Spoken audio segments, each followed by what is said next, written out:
Good morning, good afternoon, or good evening, ladies and gentlemen, wherever in the world you might be. Welcome to 19 to the Dozen, or as I like to call it, the 1912 podcast. My guest today is Abhinaya Natarajan. Now, Abhinaya and I go way back to 2008 when we were studying together in college in India. And I've been speaking to her after a really long time. So she now owns her own clothing store, and it's a sustainable business actually. It's called the Abhinaya store. So the cool part about it and what's so sustainable about it is that she takes the tailoring waste which you get whenever you go to the tailor. So, if you want to make a shirt, t-shirt, I don't know, dress, coat, whatever, you obviously get a lot of waste from that, right? So she takes that waste and makes more clothes out of them and other products and customizations too. So she also does this, and this is really cool. She also does this by employing underprivileged women in India and helps them out in this way. So it's a really cool business model, really good initiative, and I had a fantastic time talking to her. So without further ado, ladies and gentlemen, Abhinaya Natarajan, take it away. Abhinaya, thank you so much for coming on the show. You're welcome. I'm actually excited to share because I love talking about what I do and it reaching more people. Yeah. I mean, you've done some pretty amazing stuff. Like I follow you on Instagram and stuff, and I see all the stuff you're doing, especially with your business and all. I think it's pretty awesome, especially when you're getting into the sustainability stuff, and you have a really unique business model and stuff. So, really, what I wanted to begin with was what made you come up with this particular idea. Let's start with how did you come up with this idea, and what is it all about? So I was working in the corporate, so now that's almost 3 years back. So I was working in the corporate for in the HR for 2.5 years. And while working, I don't know, I wanted to do something that reduces waste with some regard. So I was trying to figure out either reduce water wastage or reduce paper wastage. So as I was working on that, in my office, I realized I want to do that on a larger scale. And then I had big hopes, okay, I will set up a big factory which recycles plastic and okay, so doing something like that you need a lot of contacts, you need someone in business, and a lot of capital. It's a big thing. Yes. So that made me think, where is it that I as a person can use my skills and what I have, because I have no background in sustainability as such, or it is just, this is all with interest that has come up. So for the people, sorry to interrupt you. So for the people who don't know, your business makes sustainable clothing and apparel. Yeah, so mainly apparel and majorly stuff out of waste fabric. So we pick up fabric from tailors, and so at least in India or even Mumbai has a lot of tailors, like small scale tailors. So so people give their one short piece and they get it stitched. So it's all a lot of trimmings that come out of it. So I use that fabric majorly, and some reinforcement. I use some fresh fabric that I pick up. So my idea is to at least get rid of the fabric waste. And I encourage a lot of people to give me their old clothing so I can make stuff out of them. So that includes bags, pouches, quilts, literally anything can be made out of fabric. So I look at exploring reusing that, because with the current trend we just we follow fashion, so you wear it for 2 months and then you throw it away. So I'm looking at somewhere where you can keep reusing the fabric, if not as clothing, at least as something else. Makes sense. Yeah. And do you stitch these yourself, or do you have others who work for you? Oh, so initially so even now I do stitch. So initially I was the only one stitching, and I was doing everything myself. And later I realized, if I need then I can't sell. If I'm the one making everything, then I had no time to either market it or even click pictures and post Not Hmm. that I'm a pro in it, but still. So also part of what I was doing, I wanted to encourage women, underprivileged women who stay in the slums and all. See, they have a lot of free time, but they cannot exit their house always, or they Right. may not have all the skills. So so around my area there's a slum that is there. So I go in there and give different pieces. So I make like a sample and I give them the other, like, give them some fabric and ask them to make stuff. And so like, to an extent, I teach them how to make different products. And so they get some extra income in hand, and I get like my work done while training them. So it's like a win-win for both. That is pretty awesome. And how long have you been doing this for? 3 years? So so it's almost 2 years that I've started engaging other women. So currently there's like four, actually just a few days back, five women that are like, I work with. Mm-hmm. So I want to look at like engaging as many women. So the more women that are working, the more fabric is not getting discarded, more they get employment. It's like a circle that keeps, Right, right. yes. And what made you want to choose women in particular? See, I personally feel I'm very privileged, and Mhm. in our current scenario, there is a lot of. So I had the opportunity to study, I had the opportunity to work. So though most of my friend circle, all of them have the same opportunities, but there are people who don't. So I noticed that as an aspect, like, where they don't always get the opportunity, because either they get married young, they have like children, and they're obligated to take care of them. Right. And so that's the reason why I wanted to pick the women up. And they Hmm. very, so there are a lot of women, like, so when I'm, so currently I'm not able to help them in that regard, but they do come, like, as they're speaking to me, they'll be like, oh, this is the issue they're facing, or this is the Right. thing. So then I try to guide them as much as I can, because so if they say their kid is finding it difficult in this school, so then the best thing I could say is try for another school, or apply for another. So then she figured out another school and she put her kid to another, like those kind of things. So you're like a So you're where, even like a mentor to these women, not just a boss, you're like even a mentor to them. yes, yes, Hmm. that's right. So I so I so they need someone to guide them, like, I think at times, with a lot of things. So even Yes. like one of the lady has like four kids, and so she like, to the extent where she's like, so one kid is not going to might not go to school for this. uh, so then that's where I come in, and I'm like, yeah, it's, if there's a possibility where you can send her to school, where it's not a very much financial burden on you, might as well send her to school, so it will benefit you in the long run. Like, if she's educated and she can be independent, so then you Hmm. don't have to take care of her. Yeah, that is interesting. So I don't think people in Canada realize what being underprivileged is all about. mhm, Just from like, so I've been living in Canada for the past 6 years, and the okay, complaints we see over here about the underprivileged population is mhm, nowhere near to the stuff which you see in India, really, in comparison.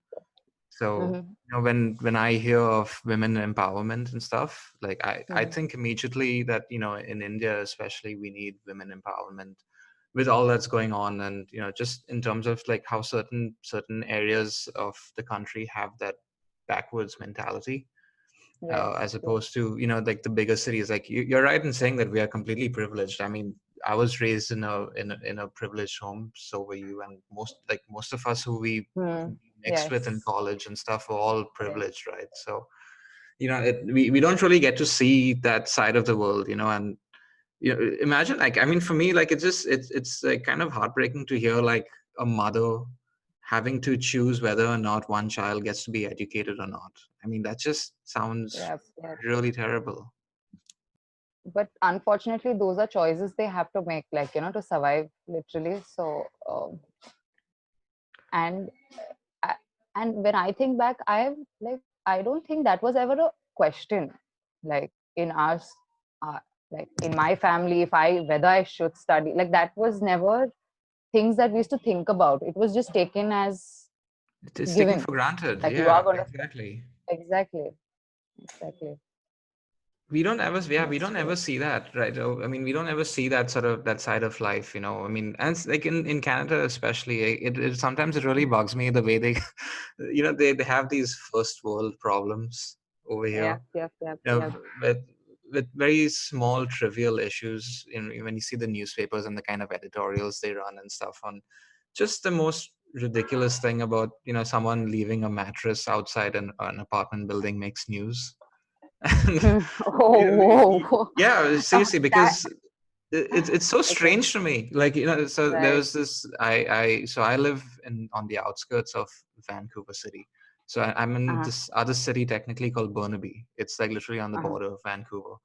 And there's Mm-hmm. this newspaper I follow called Burnaby Now, and it's more of an opinion editorial than as opposed to actual news. And I saw this. These guys posted an article of about how a lot of residents in apartment buildings leave mattresses outside on the road, and Mm-hmm. it's causing it's like, you know, it's like polluting, and they're not disposing of it in the right way and stuff. And I'm like, dude, you know, this is. I mean, I understand, you know, that Yeah. it's not cool, and you know, it is expensive because if you have to, like, if I have to dispose of a mattress, I just can't go and throw it in the garbage.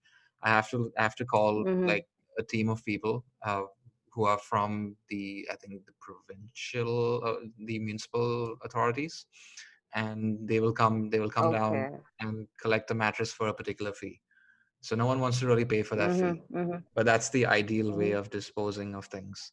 And it's the same with garbage as well. Right, Like, right.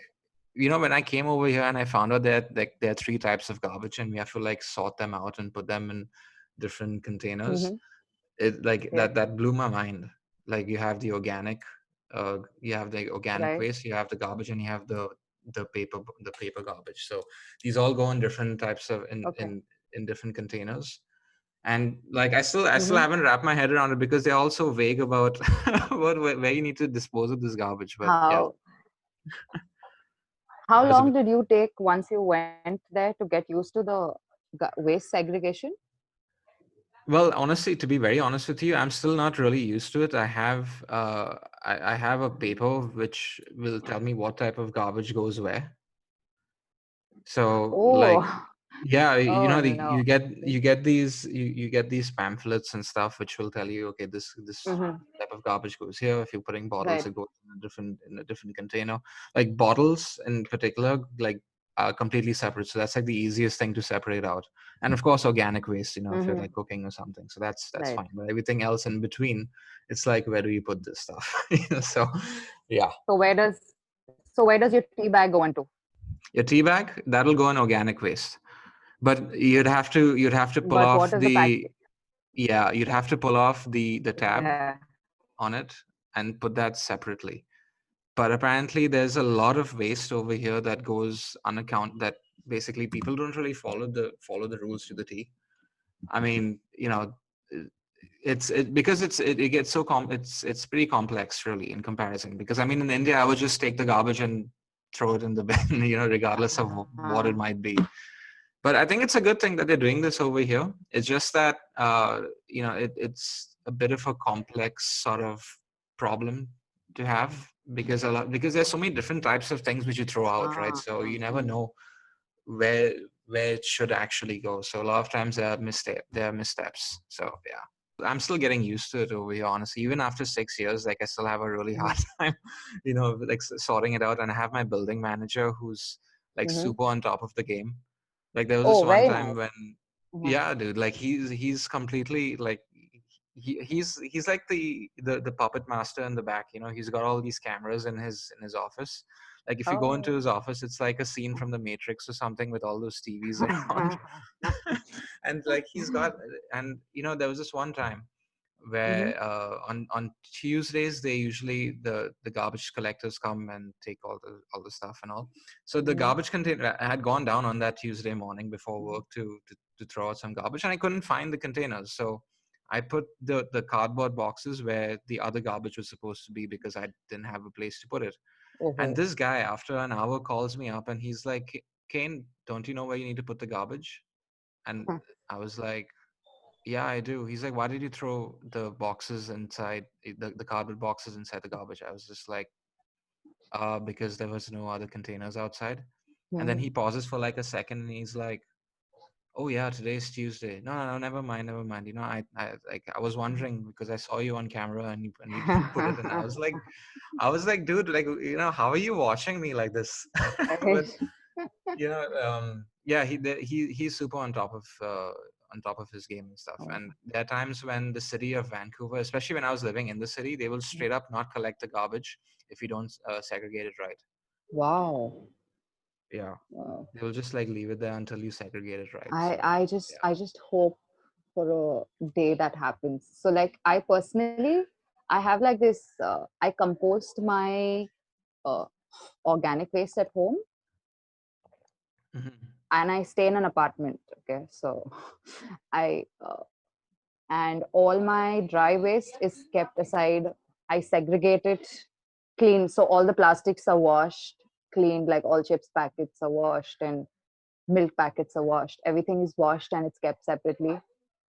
And once in 2 months or 3 months, once I've collected a bit, or once my family says there's no space to keep any more garbage, please throw it away, then I go and give it to one of the dry waste handlers. So we That's something that I don't think very many people do. so there are, it's actually surprisingly it's picking up a little here. So people are conscious that we have the concept of rag pickers in India at least. Right. So like garbage bin, like, so you everyone just throws their garbage into garbage bins that are outside Mhm. or common in some common spaces, and these rag pickers come, they're like scavengers literally. So they will pick up all the things that's recyclable, whatever they can earn money for, they'll pick it up, they collect, which is really sad because you're throwing all your waste in that, and they're humans in the end of the day. You can't, that's not the way to I know live. what you mean. So like I would be so happy if everyone, okay, throw your garbage in the garbage dump, but if you just put your plastic separately, or you put it outside so that when they come they can just pick it up, Hmm. being a little thoughtful.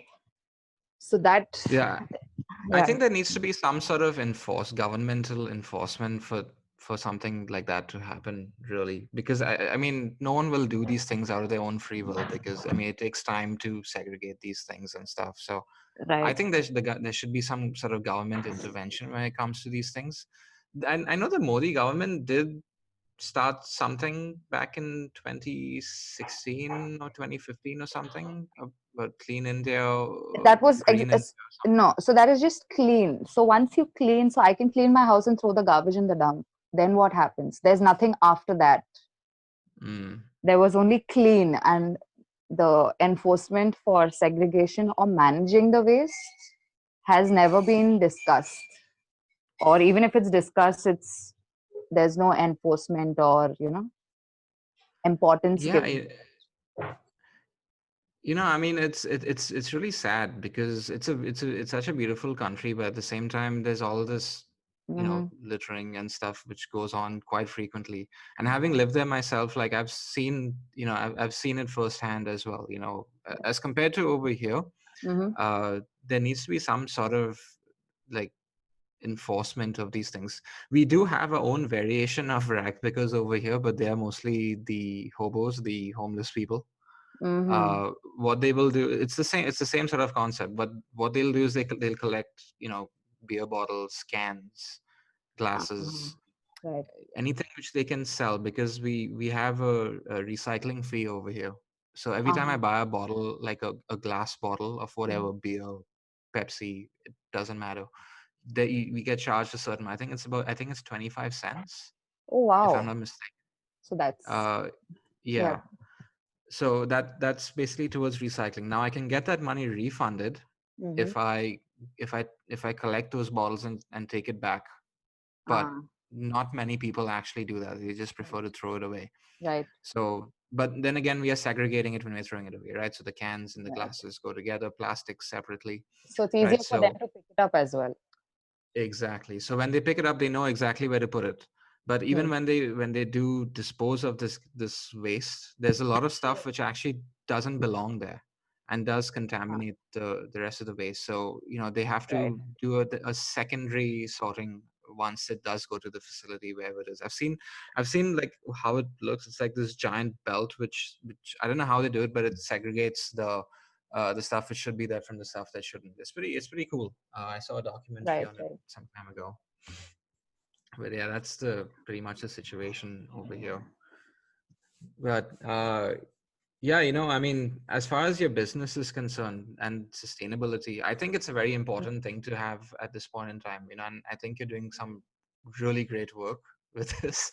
Uh, I mean, honestly, the way you've gone about it, like, you can sort of tell when someone is doing it for the money, and when this and someone is doing it truly because they believe that they can make a change. Right. And I think you're that person who believes that you can make an impact. I mean, from hiring women to just the business model in particular. I think it's a fantastic idea to have. And I never knew actually that you were someone who was this conscious. I seem to remember a little bit in college about your ideology around waste disposal. So I Vaguely. so no. So this came about more recently.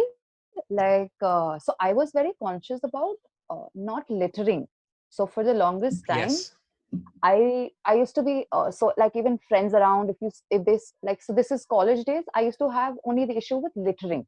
So I never really bothered about what the litter was, or where you're littering and all. You just have if just don't litter. So just find a Mhm. dustbin, throw it in the dustbin, take it in your pocket, and then whenever you find a dustbin, throw it there. So that used to happen quite a bit. So in Yeah, I college remember at least. that. I Yeah. remember that in college about you. That I don't know. It's just this vague memory I have. Uh-huh. I think you told me you told me off once. You I called me out on was on was it littering like once. was it some chewing gum that you just popped and then you I don't know I don't remember what it was. uh-huh.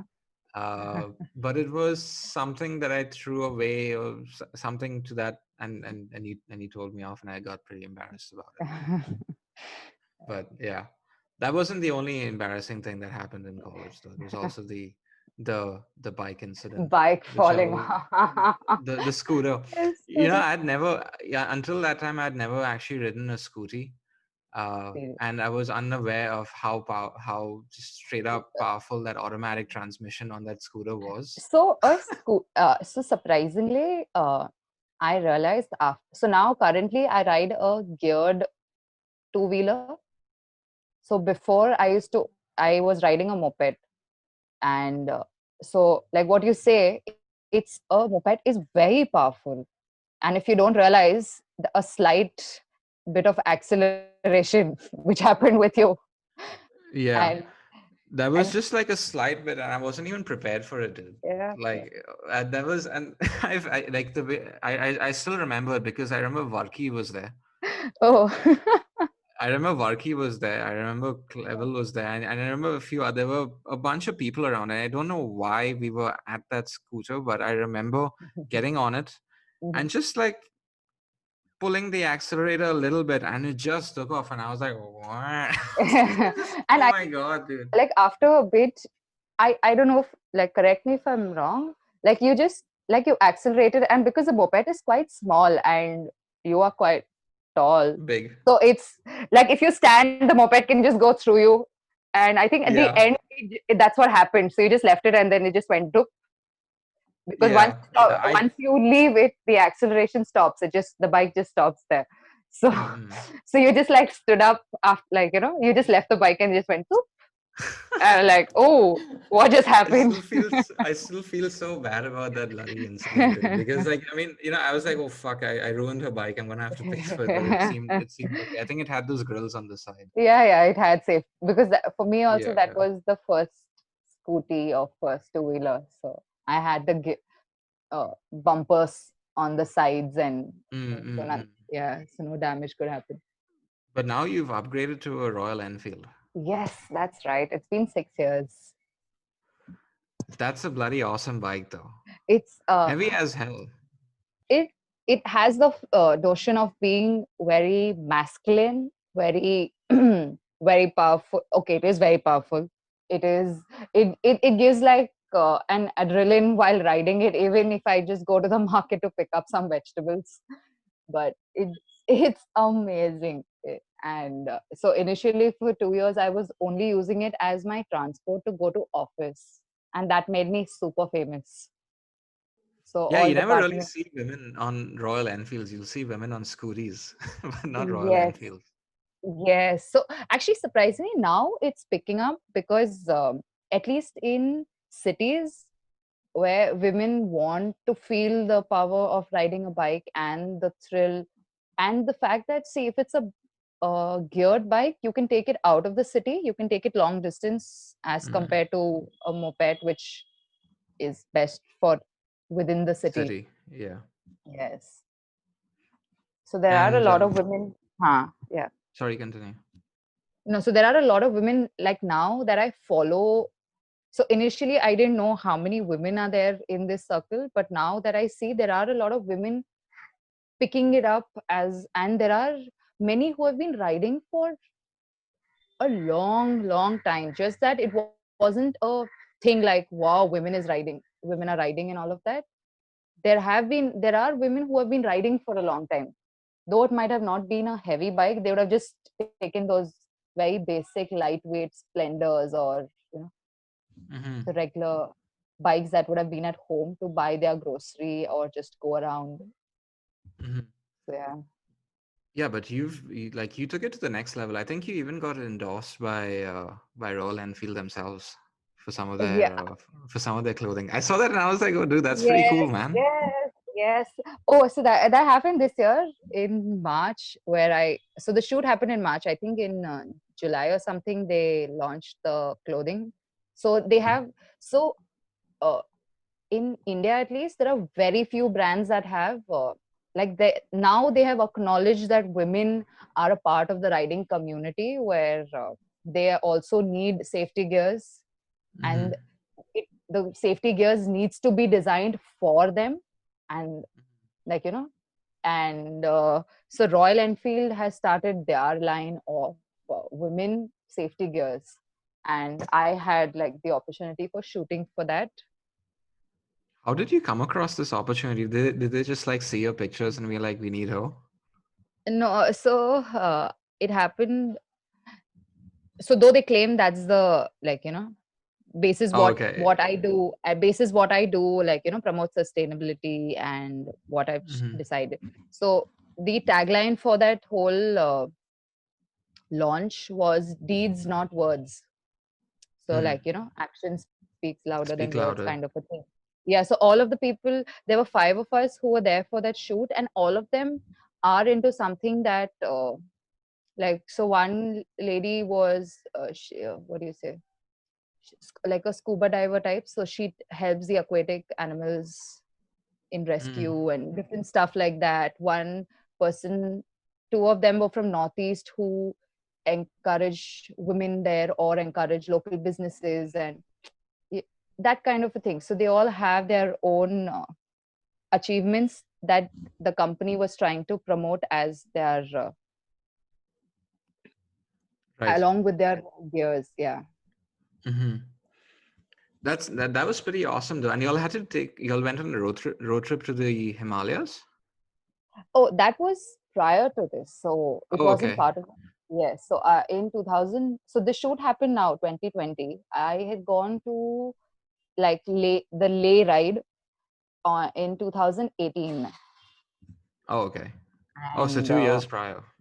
yes, yes. So that's that's the place where I connected with a lot of people who work for Royal Enfield, and that's majorly how I got the opportunity for the shoot in 2020. Hmm. Yeah. So yeah, How was yep. the trip? Where did you start and where did you end? You ended at Leh, I assume. Where did you No, start? no. So we started in Delhi, Hmm. and it we went up to Leh, and we came back to Chandigarh. Hmm. How long was that? So it was a good total 14, a good 14 days. Really? Dude, that must have Yeah. been the most insane trip ever. Oh, it was. And for me, who up until then I had never taken the bike out of Mumbai as such. It Hmm. was only like nearby places. Hmm. And for the first time, like I transported my bike in the because I stay in Mumbai, I had to Hmm. transport it to Delhi. Hmm. I sent it, I got it packed and I put it in the train. And like, I was so scared that if they don't handle it well, they're going to damage the bike. And once I reach Delhi, I'm not going to have a bike to go for the Hmm. ride. Yeah, we all But know how our like, Indian railway system functions. Yeah. but fortunately, it's like, sure luck, nothing happened. And everything went smoothly there. I got the bike, and the whole ride was with it was like an all women crew. So the lady who was guiding us, like the tour guide, or who would Mm. who's already been on the tour before. So Right. she knew the route very well. She would guide us on tips and tricks of how the terrain is, if you're Hmm. going to go on sand, how you ride, or if there is there's like a steep slope, how do you climb, and while coming down, how do you manage your bike, which was very important, at least for someone like me who Hmm. was only doing in city and like around here. But I'm sure So you even managed it without fine. Oh yeah, perfect. The thing is, I would, even without her tips, I would have managed it. Hmm. The like Just that the bike would have been, I would have like ruined the clutch plate and the brake pads and all of it. Right. I would have like excessively strained the bike. So I learned a lot of tricks on how, or actually more than tricks, I should say the right way of riding. Mm. So yeah. That So is so very, cool though that you got to do that. And did you all plan it to be all women though? um, yes, it was decided that it'll be all women. So even we had like a backup vehicle that Hmm. was an Innova or Fortuner, a Toyota Fortuner. So that's like a huge vehicle. So that Mm. also was driven by a lady. Even the photographers that we had, the media people that we had. So we had actually a few, like two, three media people that had come from like one or two news agencies and all, who had met us on the way, and they were there for with us for a few days. So there also they majorly took women only. So they wanted to say that everybody in the tour, in the tour is women, and we can do it. Like we don't always need help from Right. men, that kind of a thing. Yeah, But and I think that's such an important message to have. And I can see why the media was on it as well. yep, yep.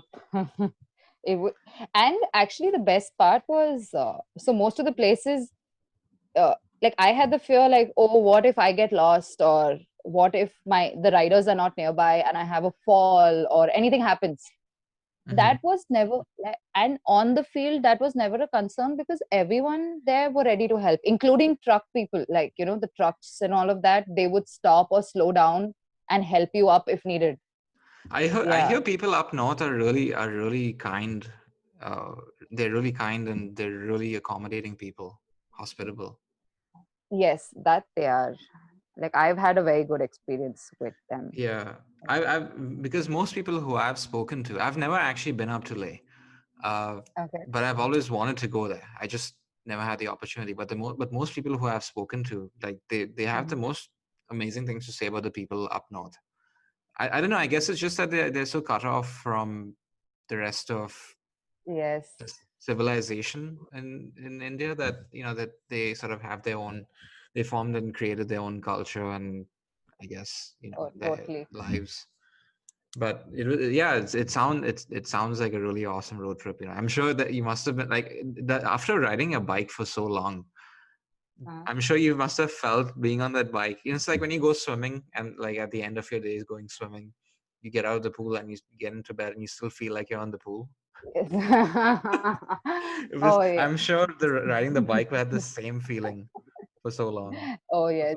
Yes, yes. And especially so now many a times what I do is like you take like mental images of the places you are in or that you don't want to forget. So you close your Mm. eyes and you just imagine you're there.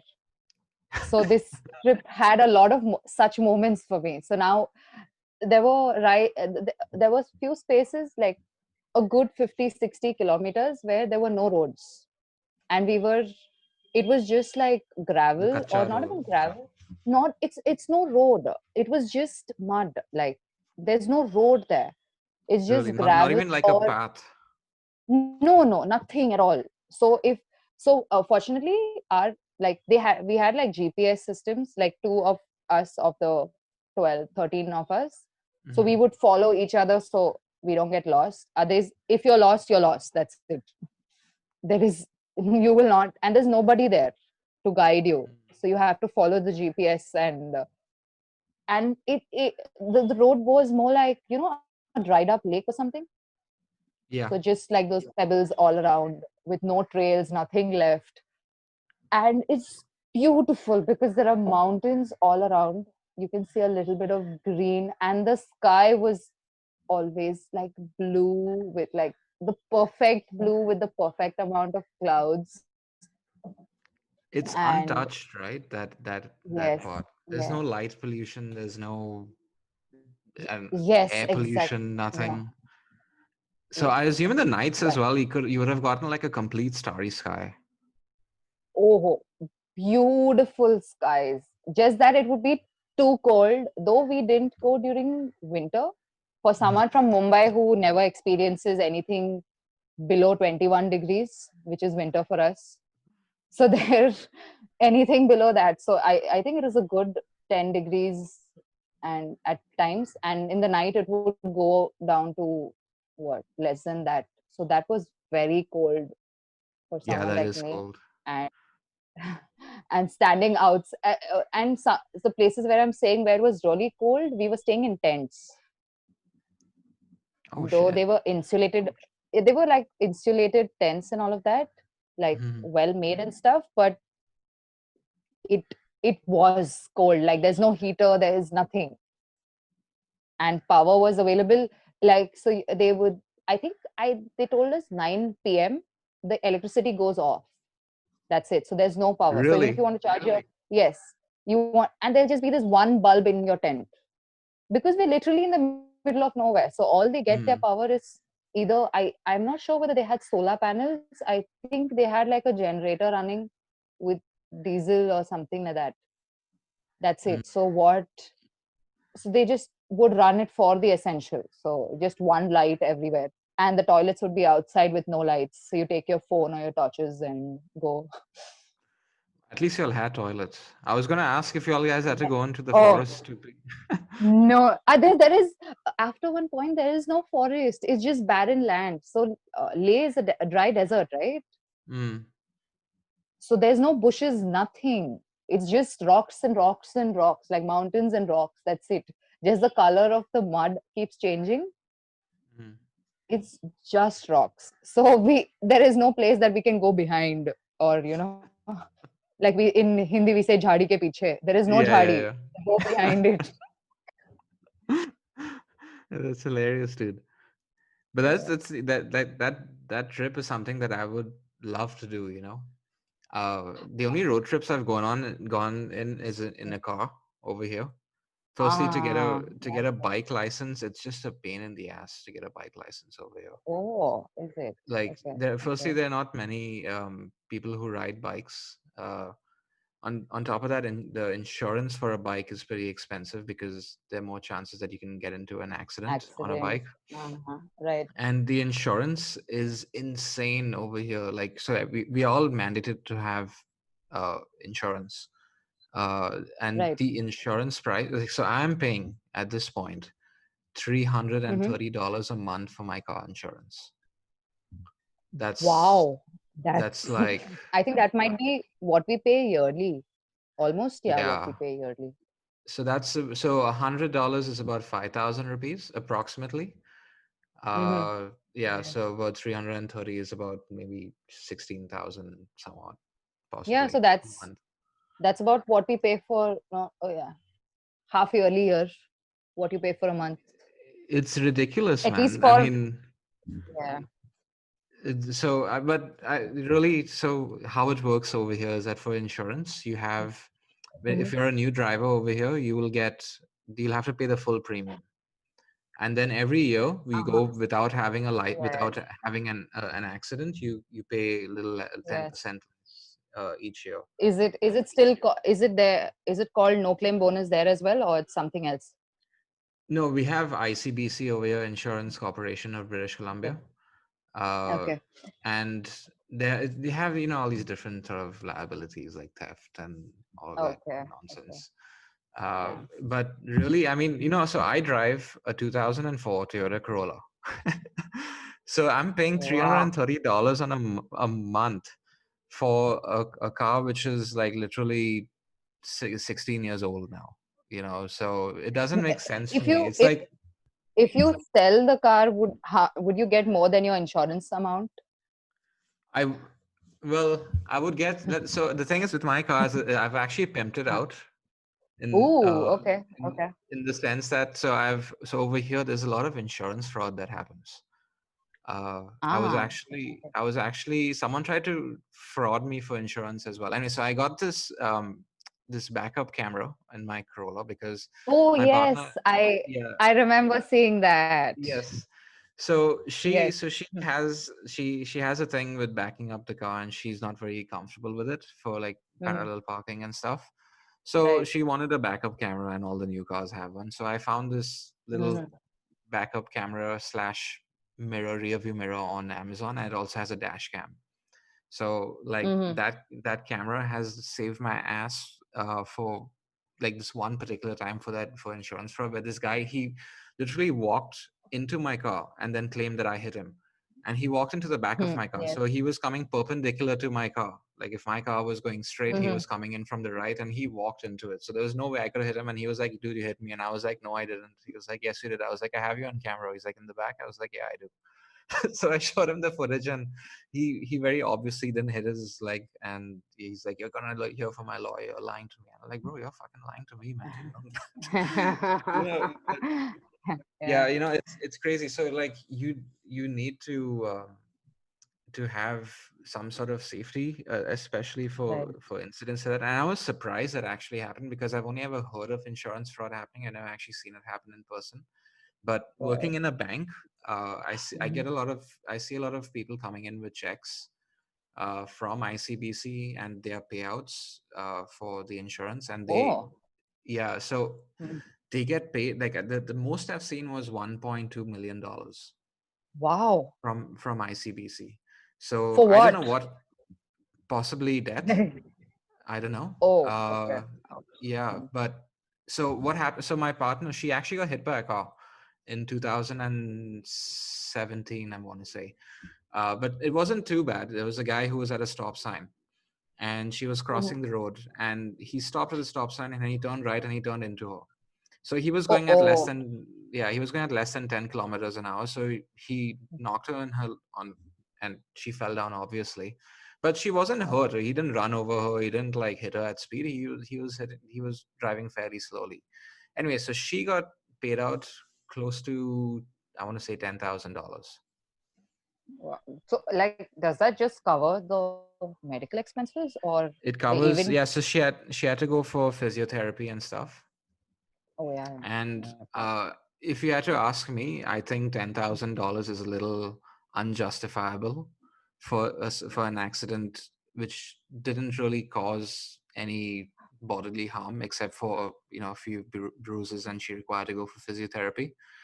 But that's what Hmm. they gave her. So Wow. like when they Wow. called her and told her, we're like giving you 10,000, is that okay for you? She was like, yeah, sure. you know, for sure.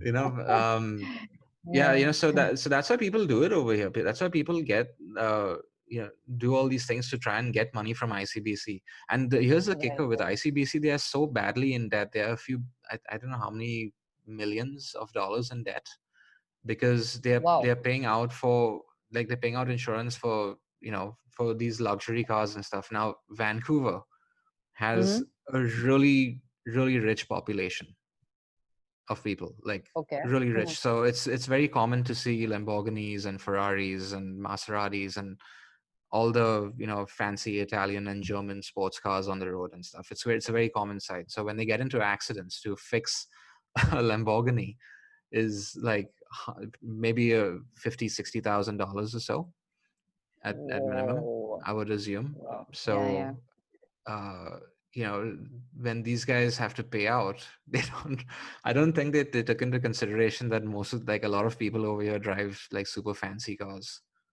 Yep, yep, yep. That's my Damn. rant on insurance, really. No, so in between, so my HR job that had was in a general insurance firm. That's how, when I realized how insurance overall works. Until then, I never even understood, because in India, it's not like only insurance for your vehicle is like essential. Mm, None other insurance is really, taken as an important thing, or something that is essential or you need it. right. And so after, so in my job, and most companies generally cover you with a medical insurance, like they have these blanket insurances that they have. Only Mm, after I left my job, I took a medical insurance for myself, just in case, and especially like in case of an accident, or yeah, yeah, like of a course. preventive thing, which isn't quite expensive. If you think, like, even if I was to be admitted once, and I would, like, my what the bill would be way more than what I paid insurance, Oh, right? absolutely. So I don't know. Yeah, so when it's quite when economical, at least here. Yeah. when I was so in 2017, I had a surgery on my right knee. Now in Canada, we Mm-hmm. medical insurance is a must. You have to have medical insurance, and Mm-hmm. it's the medical insurance over here is socialized, which means the government takes care of all of your bills and stuff. So in the beginning, we were paying, I want to say, $70 a month towards the insurance, but now it's free for anyone who's a permanent resident and a Canadian citizen. So in Oh, wow. 2007, yeah. So in 2017, I was diagnosed with a giant cell tumor in my right knee. It was a bone tumor, Ooh. but non-cancerous. Mm-hmm. Uh, Okay. it was a shitty situation because it came out of nowhere. But I went to the doctor, and these guys, I had to undergo two surgeries, but it Mm-hmm. was all free. Like, I think Wow. the only thing I paid for, which was only, I Mm-hmm. think, 20% of the entire bill, was my hospital stay. So my Oh. hospital stay, Mm-hmm. because I wanted a private room as opposed to in the Ah, ward. right, right, right. They said we would charge you, and I was like, you know what, like, the surgery was completely covered for me, That's so fine. I might as well Yeah. just pay for this private room. So they gave me a private room and stuff. And I think in total, maybe I had spent, with medicines and stuff included, maybe $250 at most, I'm thinking.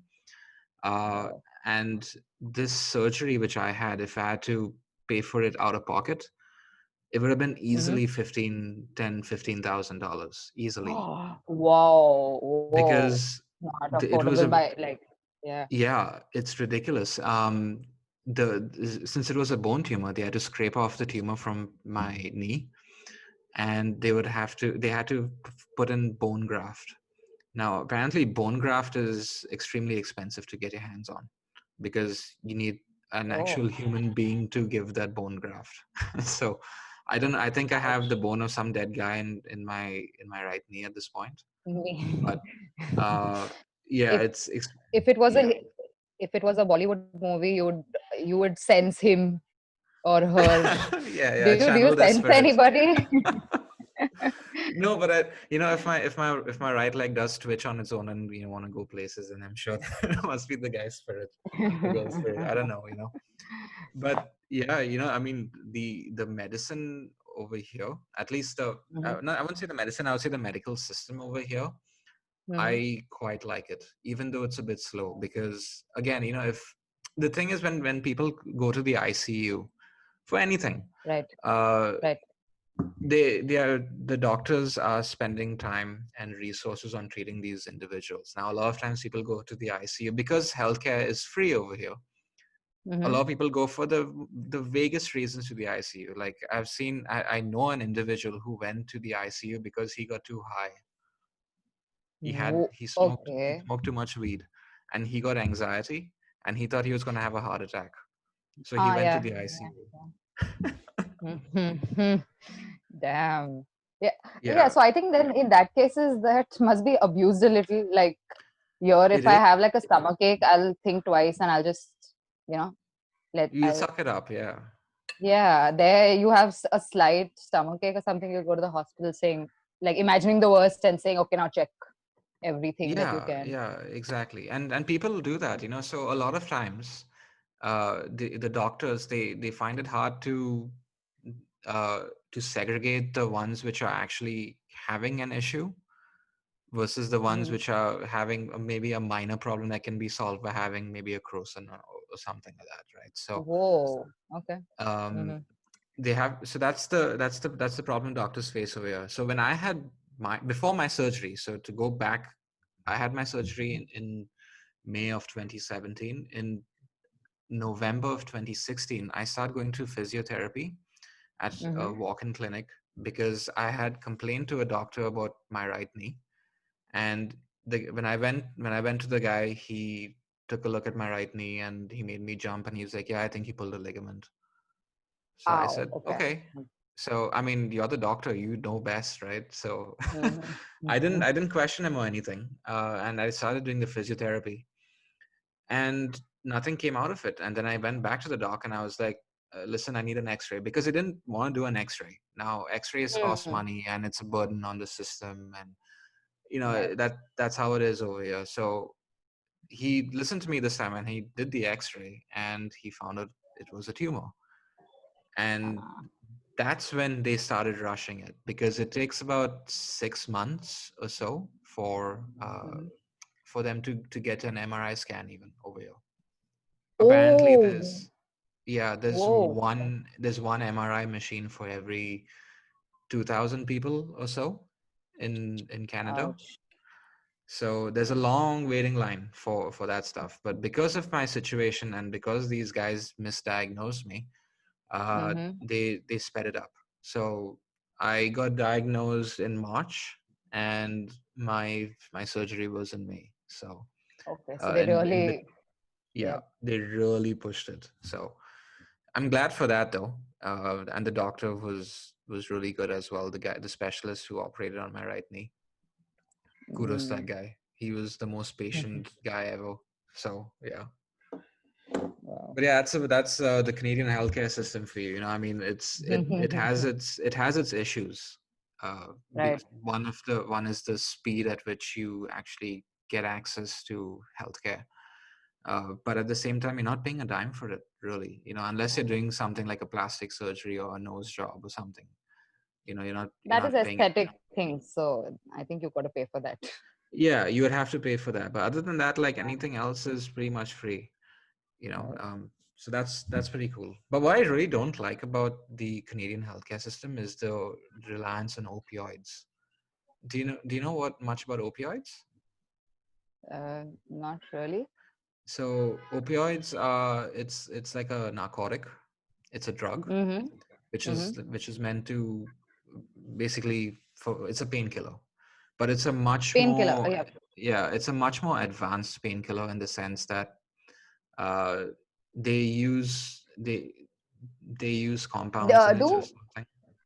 do people get addicted? I think this is a thing that people get addicted to, right? Yes, So they keep coming back yes, with fake pain so that they can get this painkiller, which is yes, also like, yeah. exactly. So these Uh, guys, they actually gave it to me after my surgery, and it was uh-huh. called Jeez, I forget what it was. Uh, Oxymorphine, I think it was a variant of morphine. Mm-hmm. Uh, and they said to have it twice a day or something. But the screw up is because of me having that thing twice a day. Like, firstly, I was high the entire time. Like, I mean, Oh, oh, like oh. I was high the entire day. Uh, on top of that, like it causes constipation, so I couldn't run to the toilet even. I was like I didn't go to the toilet for maybe Oh, 2 weeks or something. oh, Uh, shit. and on top of that, like it causes like some crazy mood swings. Like, so I just remember like being really pissed off for the smallest of things, and then what my partner was like, she was like, yeah, you need to stop having those opioids. So I stopped it Oh, because I wasn't addicted. I actually didn't like it. I didn't uh-huh. like it one bit. I didn't like what it was doing to me. uh, so I stopped it. I actually threw it down the drain, and Wow. I was, in a few days I was fine.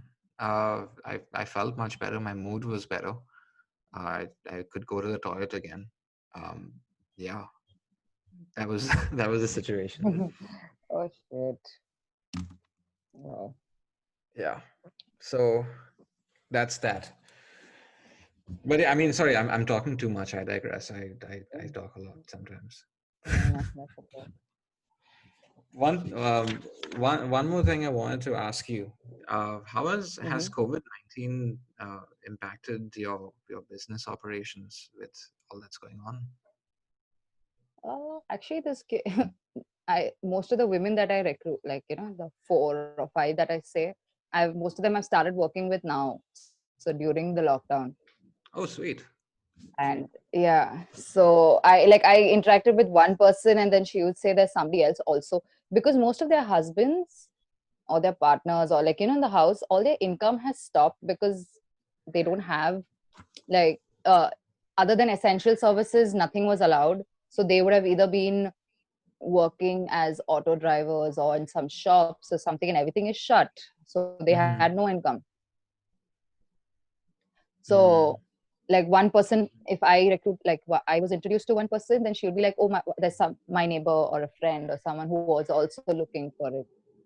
So I have been approached by quite, like, more than more people actually, but currently I'm not able to take in all of them. Right. Yeah. Makes sense, of course. Yeah, right. So this has actually given me an opportunity to recruit more people, and fortunately, or I don't know whether because I'm only focusing on this, so I get to see more of such things around me. So like even on Mm-hmm. Instagram and all, like I have a lot of, like, I, obviously they do targeted advertising, so I only get things that are eco-friendly or those kind of brands that keep popping up Mm-hmm. everywhere. There's a lot of people who are shifting to or are being more cautious, conscious, thoughtful about what they buy, and so that is an advantage. So at least people are getting more aware Mm. that we need to slow down. We need to be conscious of what we use, what we throw, because end of the Absolutely. day, that's what is causing a lot of chaos in, Are like, everywhere. Yeah. are plastic straws banned in India right now, Ha or ha do ha you still ha. have? Uh, I actually don't know. I've stopped tracking it Mm-hmm. because what last year it was banned, and it was banned for quite some time. Like, to the extent even waste segregation was enforced, to the fact, like, so if there's a residential complex with more than 100 houses, they Mm-hmm. have to take care of their own wet waste. So whatever is compostable, they had to manage their own composting. So they would have to buy like a system that composts. And I don't think anything is being enforced right now. So they have only passed stuff which has not been enforced.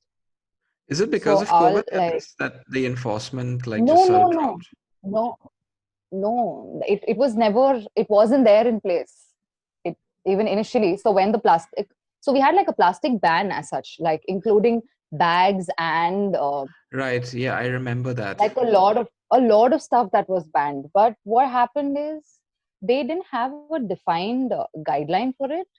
So you can't just Mm. say plastic is banned. You need to say like plastic is only allowed for large packaging. Large as in when Mhm. wholesale packaging. In retail, you need to use something that's either paper or something else. Like there was nothing that was defined. And so after one point, so a lot of shops actually stopped keeping plastic because the government, that enforcement part did happen with regard to them fining shops for having plastic or fining, and the fine was like a good $1,000 or something. So for a small vendor who keeps Right. plastic, for That's him a it lot was a of big money. thing. But now that's again stopped, and they again give plastics, and they Yeah, it plastic seems like straws, and they have yeah. these laws and these rules, but then after a while, it's like they get bored of enforcing them or something and just give up. So actually this discussion goes somewhere else with like, if we actually to discuss this, it's more so when you put a plastic ban, you realize plastic is a byproduct of petroleum. Mm-hmm. So it's one of the products, so it has to be used in some form or the other. You're getting it. So if you remove your natural gas, or like, like the oil extraction or the natural gases that you extract, so you get your diesel, you get your petrol, then one of the components also is plastic, like a like, the raw material of plastic. So Byproduct. plastic, yes, so it is going to come. So it's actually like the so the only way, either you, once you ban plastic, you only, or even if it's not banned, right, at least see that it's quality. So like, see, now most of our cell phones or our TVs are plastic, Mm-hmm. or even our laptops, and most of the components that you see around of things that are durable is also plastic. So Mm-hmm. that's okay as long as it's durable, it's, serving a purpose. Like, Right. it's not just It's for not like transport one-time or use. exactly. So Mm. it's very important to see that it has a longer life, or a longer, though it is best to not use anything plastic at all, because now even the concept of microplastics going into the oceans, Mm-hmm. like the tiniest. So if you wear polyester clothing, that's uh, so each time you put it in your washing machine, you have these tiny fibers that go into the drain, which cannot be removed, and Mm. it goes into aquatic animals. So there is this.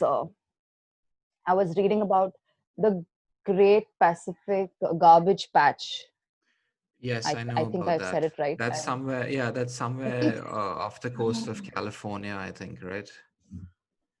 it's yeah, it's around somewhere like there, and it's this huge garbage patch that has got collected. And so the problem then, what happens is, it just, now, how do you solve that? Times, if I see anyone's post on Insta, or at least someone, if they're close, Mm-hmm. like, and I can connect with them, and if there's a post of them of a Starbucks cup with a straw, or anything with a plastic or even a paper straw, Mm-hmm. and so my thing is, if you can do without it, please do. So you can directly drink from a glass, you don't need a straw. Right.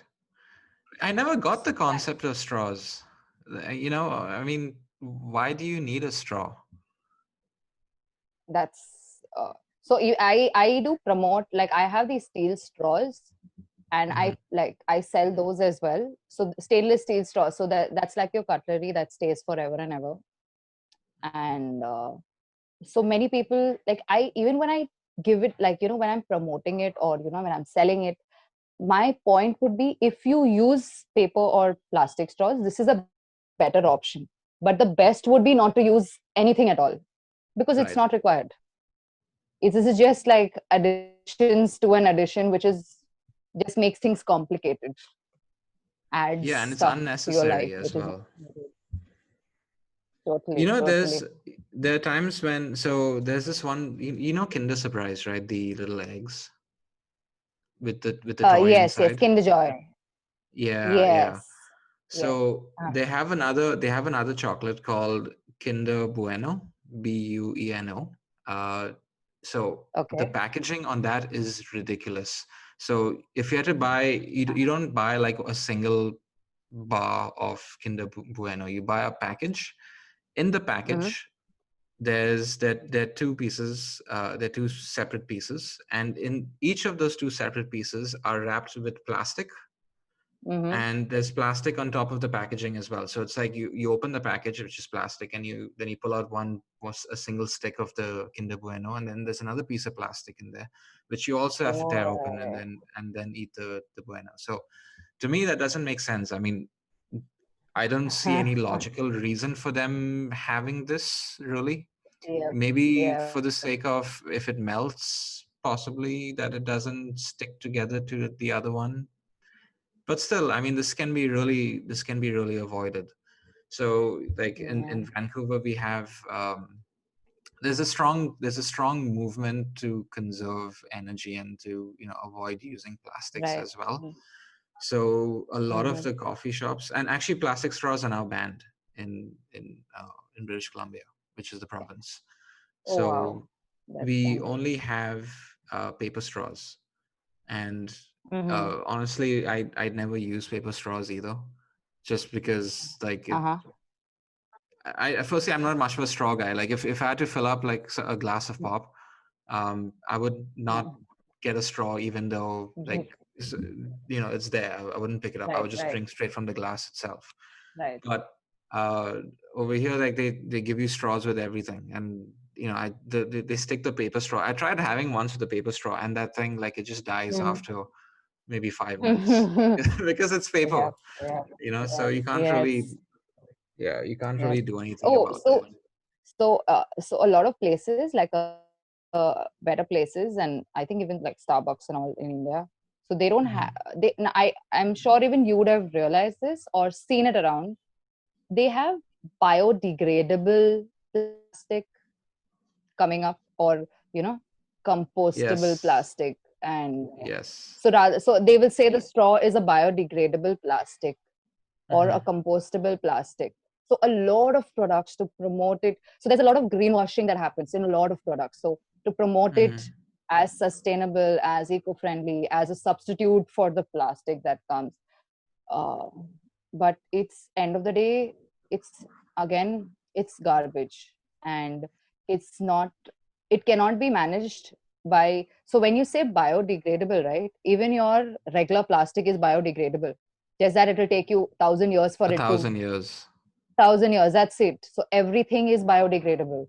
Even the Mm. steel, the iron, everything will break down over the number of years. The point is, it needs to. So like our organic waste or our kitchen waste is compostable. So you put it in soil, it becomes a part of soil within 5 months, 4 5 months, Hmm. and it adds nutrition to the soil. So even like your paper straw would add something, like it adds fiber to the soil, right? So it loosens up the Mm. soil, like it adds something. So like these biodegradable things are like a total sham is what I feel. And over that, most people don't realize that. They're like, oh, it's eco-friendly, I have it. They don't realize It's a the marketing point. tactic. Yes. And over that, you cannot. So at least if it's a regular plastic straw, you know that it can go into a plastic recycling unit, right? Hmm. You can, if Hmm. you segregate and if you are a little conscious. The biodegradable plastics or the biodegradable straws right now that are coming in there, I am not aware of it having these recycling units, because they cannot be processed with other plastics. They need a separate recycling unit. Hmm. So they are just creating like a whole new thing, which is down the line a whole new problem. It's not any solution to anything. So, is there any difference at all between these straws that Starbucks, for example, markets as biodegradable plastics? Like, are there any actual environmental benefits to it, or is it just all hearsay?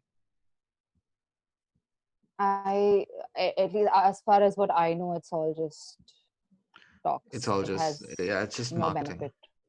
Yes, yes, Yeah, yes, I yes. mean, Totally only I think marketing. I think See, people need and to like, understand that about hmm, these companies. exactly.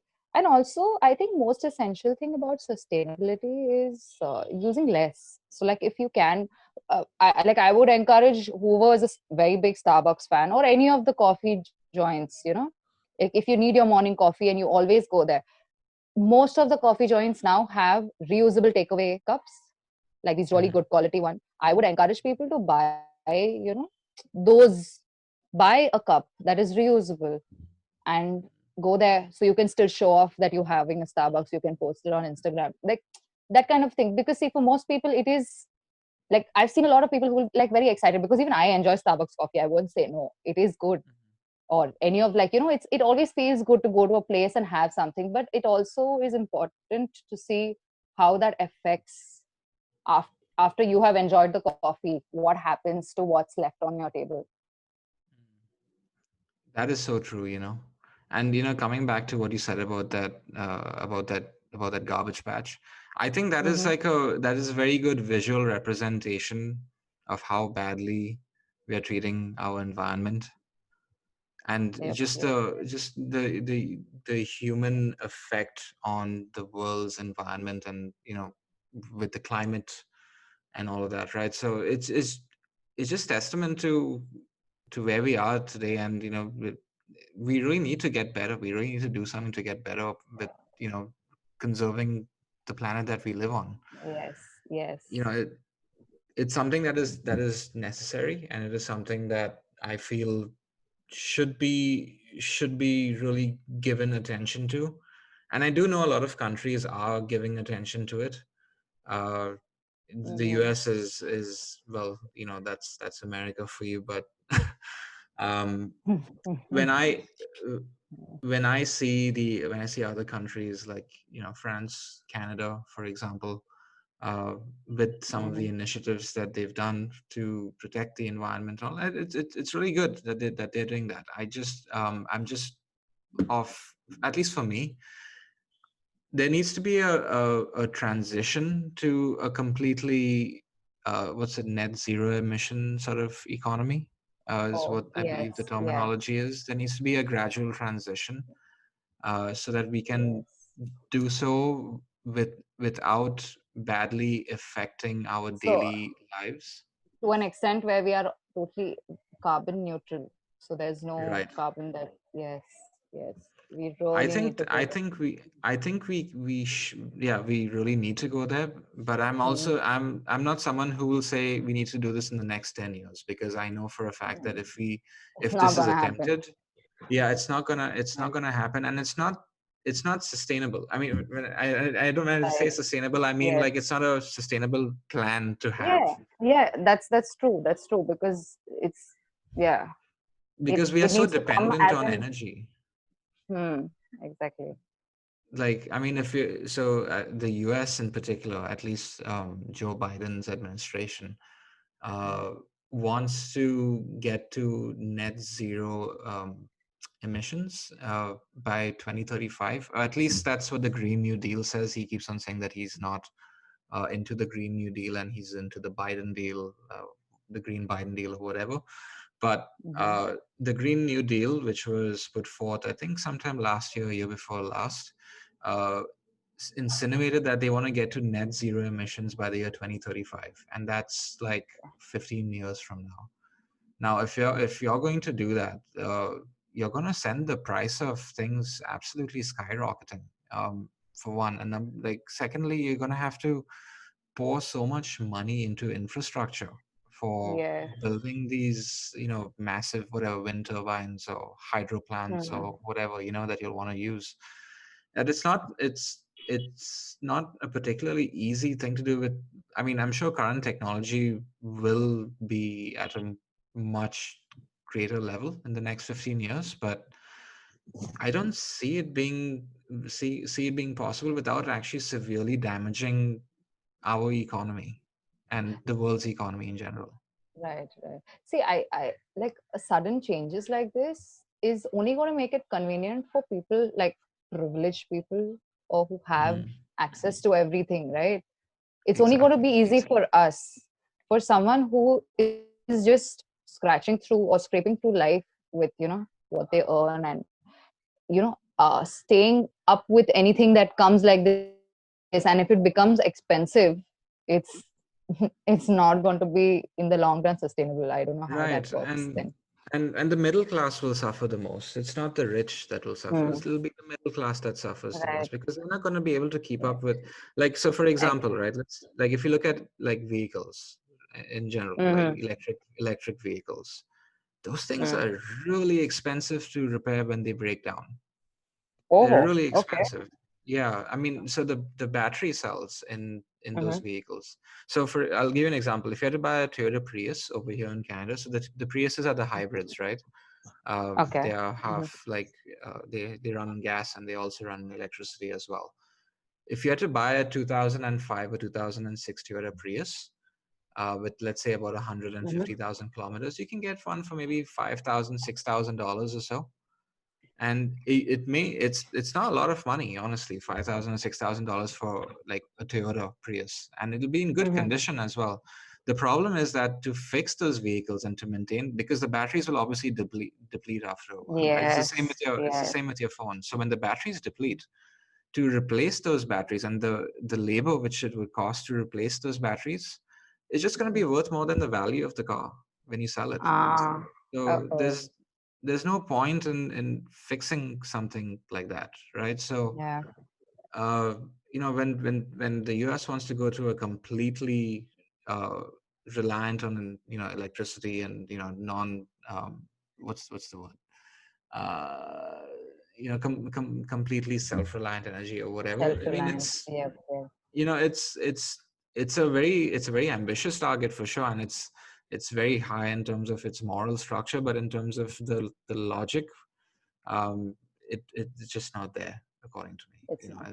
See, like even now, like when you say electric vehicles, right? So there's a lot of people in the city who have electric vehicles and they're like, whoa, there's no emission, we're green. But you don't realize the power that you use is Exactly, it's from a coal coming plant. from coal that is burned somewhere that you don't see.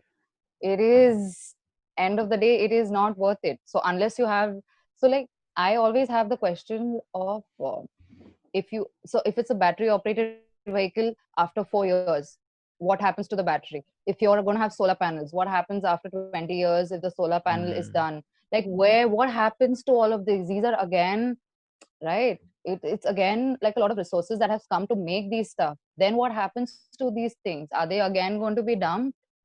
Then what's the whole point of it being eco-friendly? Or then there needs to be thought behind all exactly. of this. They need to understand the not just the present but also the future Yes, implications of future. having. Mm, Yes. exactly. I completely, yeah, no, I completely agree with you in that regard. I mean, there are a lot of people over here, at least in North America, that uh for them it's either one way or the other. So if you can't go completely sustainable, you're completely you're climate denier and you don't care for the environment and stuff, but really that's Mm, not the case, right? We have to take mm. a very nuanced and balanced approach to whatever we Right. do. True. So True. and a lot of people don't really get that, right? So if you tell them like, look, this is not a very good approach to go completely carbon neutral by 2035, they'll label you as like a climate denier and a science Mm. denier and stuff like that, right? So a lot of people don't really say anything, and True. True. I think that's the problem that we are facing, over here, at least in this particular country, is that Yeah. it's nowhere near some of the problems that the scale of problems that a lot of the lower class people in India face, but Mm. uh, this is what we see a lot over here, and it's unfortunate that we do see that, and especially when it comes True. to True. women empowerment and stuff like over here. I mean, over here they complain a lot that women are not given positions that they deserve and stuff, but in reality, it's actually quite different. Women, at least I've worked with women over here for the past Mhm. 4 years in Canada, and uh, they're treated equally, if not better than me. In fact, in the office that I've worked with, besides from Mhm. me, there are two other guys. That's it, Okay. and there are about 11 women, I think. Wow. Yeah. But but so now what you just said about them being treated equally, has any of them ever said that statement? So what you feel as equal or as uh, Right. I know what you mean. fine Like might, yeah. I'm saying it from a man's perspective. Yes. Yes. That's also true, but I'm using it as a sort of a comparison to what Right. goes To on in what other happens. countries. Yes, I that is mean, true. over here, Mhm. over here, right? The thing is, if you look at a woman funny, she Hmm. can she can take you to HR and be like, this guy is sexually harassing me because he's undressing me Hmm. with his eyes. Whoa. And Okay. yeah, and they will straight up believe you. Like they will not question uh the context of the situation. They will not question whether that actually did happen. They will not question anything. If the woman says that, they will just Mm. believe her. Straight up, they Wow. will Okay. just believe her. I've seen so when I used to take transit, there used to be this Hmm. ad which would always be in on the buses, and it was from the University of British Columbia, which is in Vancouver. And Hmm. it was from the sexual harassment, um, some department on campus. I can't remember the exact name, but the slogan went that, have you undergone sexual assault? We believe you. That was that was the tagline. So basically what they're saying is that, Oh. Hmm. you can come and say that you've been sexually assaulted, but we're just going to believe you straight off the bat, right? Believe. So what does that Oh do to men, shit. right? So in the office now, Mm. this I can attest to, because as a man, you Hmm. have to be very careful with what you say to women. Yes. uh, Yes. it's like we're treading on glass. So I'm very careful with the the things I say. With I'm very precise with my words when I talk to some of my female I colleagues. I can only hope, like, for something like this, like, so there are a lot of things that are very inappropriately said around here, like even in Yes, workplaces, but it's laughed off. It's I like, know. we don't, Mhm. I've seen it it is very firsthand. offensive at times. Yeah. I've seen it firsthand, like especially in the hotel industry, right? We are both from the hotel industry, so Hmm. um, I've seen the way women are treated in hotels, and the way the kind of things men say about them, especially the trainees, right? Mm-hmm. Because the trainees are in one day and out the other, right? So Right. it's sad. It really is. Yeah.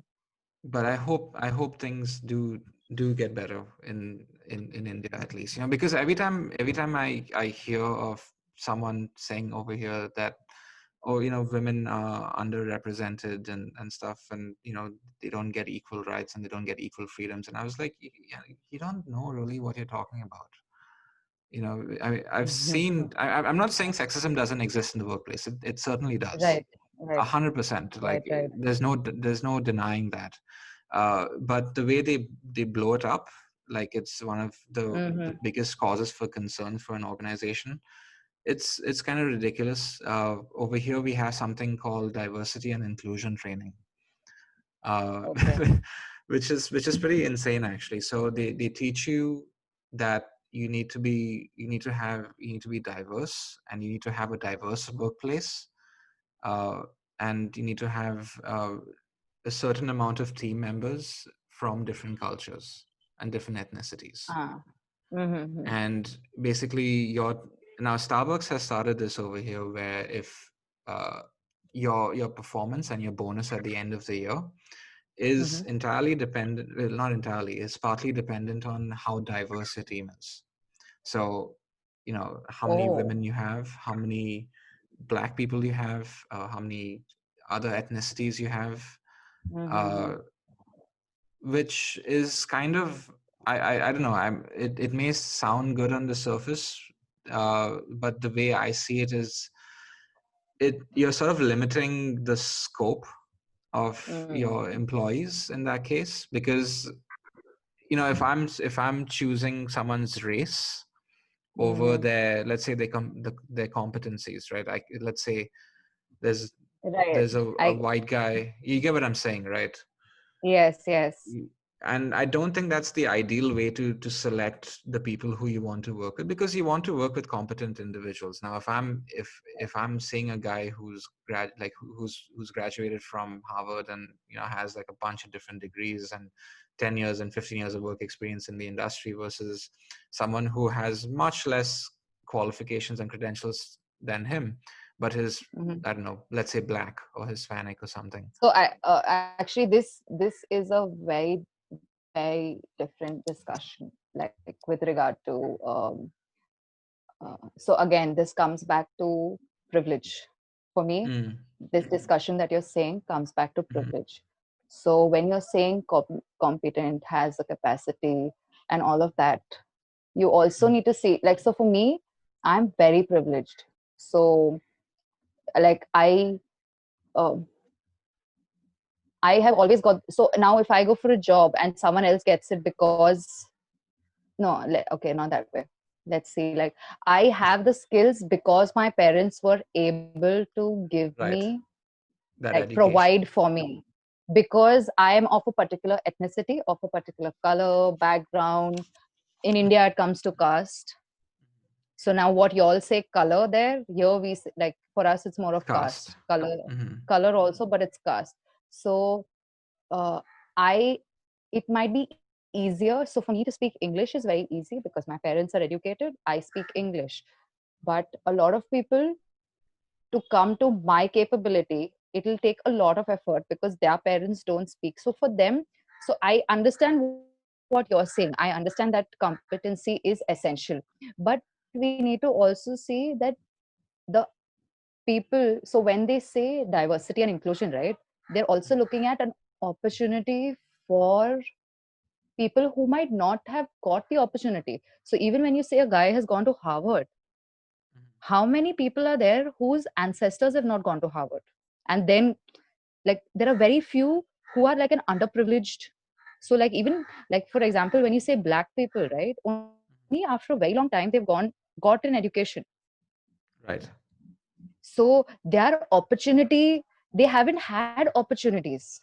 They haven't Hmm. had the privilege to study and work for free as an intern. No, because they have to survive because they don't have money. I could be, like, wrong, but, like, I'm talking with No, no, experience I get and what you're saying. with the caste base. So I'm actually like giving it as a caste based situation, what happens in India. So though Right. we deny and say that, uh, competency is one thing, I don't like, I don't disagree. If the person, if you realize that they don't have any competency and you still put them just for diversity, then that's a little sad. But if you see that they have a potential, Oh yeah, yeah, for sure. like, You know, even I though mean, they, so, obviously, that I absolutely agree with you. like, It's just hmm, uh, hmm, they take it to a lot of extremes over here in terms of hmm, diversity and inclusion and stuff. Where um, just to the fill in the, yeah, like a jigsaw puzzle, just fit in the gap because, the outline that they said, this is the color, yeah, this is what we require, and then it's, that's really sad. yeah, it's more of it's more for the company to show to others that, look, Mm-hmm. we are inclusive of everyone. Everyone is welcome over here. It's kind of like how how Starbucks markets those biodegradable plastic straws in a way, that marketing themselves Yes, as as yes. being diverse and inclusive. See, the thing is, diversity is fine, and I agree that we Mm, should have diversity, because I'll tell you what, you learn the best mm. things from different cultures, right? Totally, totally. My Right. values, my values for and ethics for family, and for my manners and just my behavior and etiquettes, a lot stem from the Indian culture, because, like, I was raised in a society where we are respectful to elders, and we Mm, call the teachers sir and ma'am and stuff. So over here, when I came and I called the teacher sir, the guy laughed at me. He's like, "You can call me Stephen." I'm like, "Okay, Stephen." mhm, It's just it's strange, but people, I like that aspect of the Indian culture. I think that's good. The diversity aspect of things is good, because it gives you a complete different perspective, and it shows you a perspective yes. that you have not seen before, especially when you include these individuals in Mm, in projects or something like that, right? Because, again, different yes. perspective. What the issue is over here is the inclusion aspect. uh Mm-hmm. we can Yeah. have diversity in a team, but there's, in at least from what I have seen so far across different Mhm. workplaces, is that they will have the diversity, but the inclusion aspect is not there. So For example, you'll see Oh, the Indians hanging around with the Indians. You'll see the Chinese hanging around oh. with the No, Chinese. then that's no fun. That's no fun. Yeah, exactly. So there's this mini tribalism that happens in between over there, Mm, which I don't think should be the case. Because if you want to talk about diversity and inclusion, I'm all for it. But there needs to be that team dynamic and that family dynamic that like which sort mm. of supersedes the fact that we are from different races and different cultures and different ethnicities. Right, right, And right. that thing is missing over here. So when I came to Canada, right, Mm-hmm. what people don't fully understand about North America in general is that it's a very individualistic society. Uh, Ah, so the sense of family and stuff is not as powerful as it is in a country like India. mm, So people usually have a very different way of socializing with you. So you will, it's not easy in particular to make friends, because when people have their friend circle, it's only that friend circle which will hang together because they've grown up together or they were in high school and that's when they became friends, really. mm, So it's very hard to get into a particular friend circle or to meet individuals within the who are from Canada. And mm-hmm. there was a study which came out that that said 83% of international students who come to Canada don't make any friends Oh other than shit. other than their own ethnic group. Oh. So, is that racism? Uh, Possibly. It could Yeah. possibly be. Mhm. But I think racism is more of a loose word that's been thrown around a lot lately. I think what it Yeah. possibly comes down to is the tribalism aspect of things, is that we are always comfortable with our own kind, right? So uh, you see it with other ethnic groups as well. And again, working uh, in such a diverse city, like you see a lot of the ethnic groups hanging out by themselves, and that's just the way things are. So it's a very complex and ever changing structure that we need to sort of transcend, I think, as a society, and as a race of human beings overall. Yeah, that's my little rant on this stuff.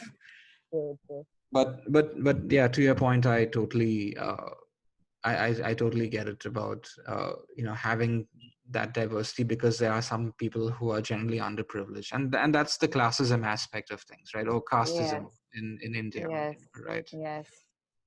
So I think right now it's a lot more to do with the classism Hmm. uh, aspect of things, because I it's a lot more to do with not the actual color of that person's skin, but sort of the association that you would have with that person's group, really.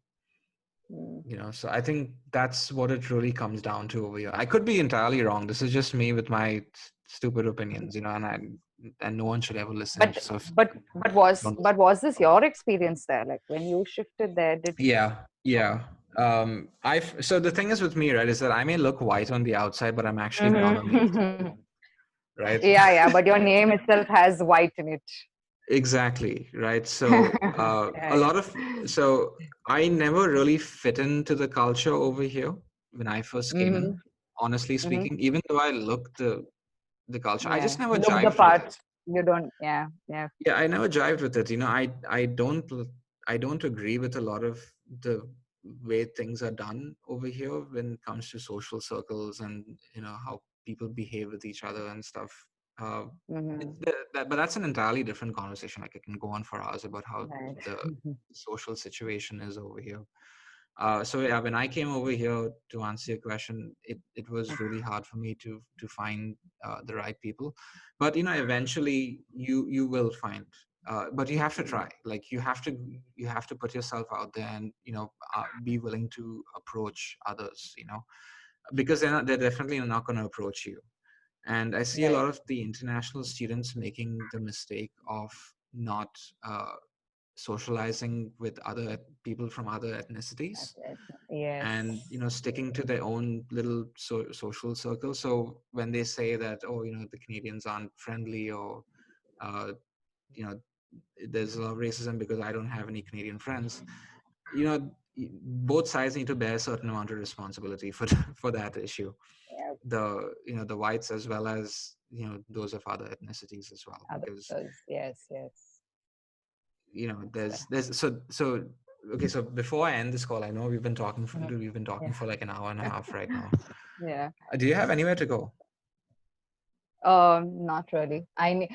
So finally, so up till now I was working from my home. I've taken a Hmm. small space where I can work and I can teach the women as well, because Really? lockdown, no one's allowed into the house and stuff. So yeah, if you ask, do I need to go anywhere? I need to go to that place and sign my agreement. Okay, so I'll Yeah. I'll let you go. uh Okay. yeah, thank you so much though for coming on. I Yes. really Thank you so appreciate it, much. and yeah, I had a fantastic time. So It yeah, is super fun. Yeah. I'm If glad I had. if if ever you want to talk about in the future, or tips and tricks on reducing lifestyle waste, like Let's do this again. yeah. Okay.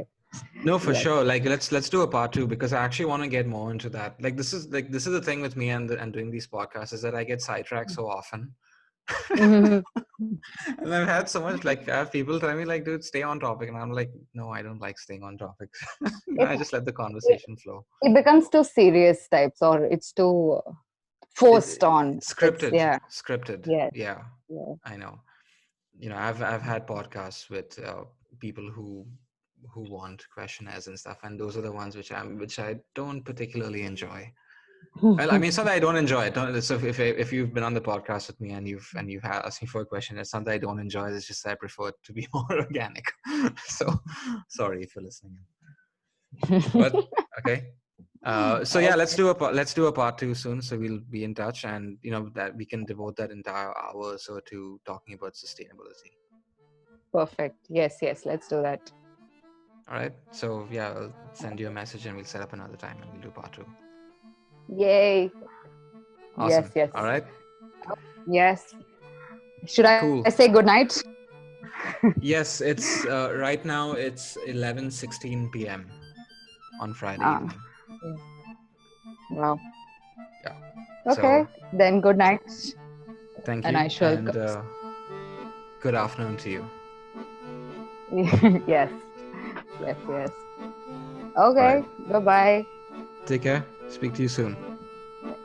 Yes. Peace. We shall. Bye. Bye.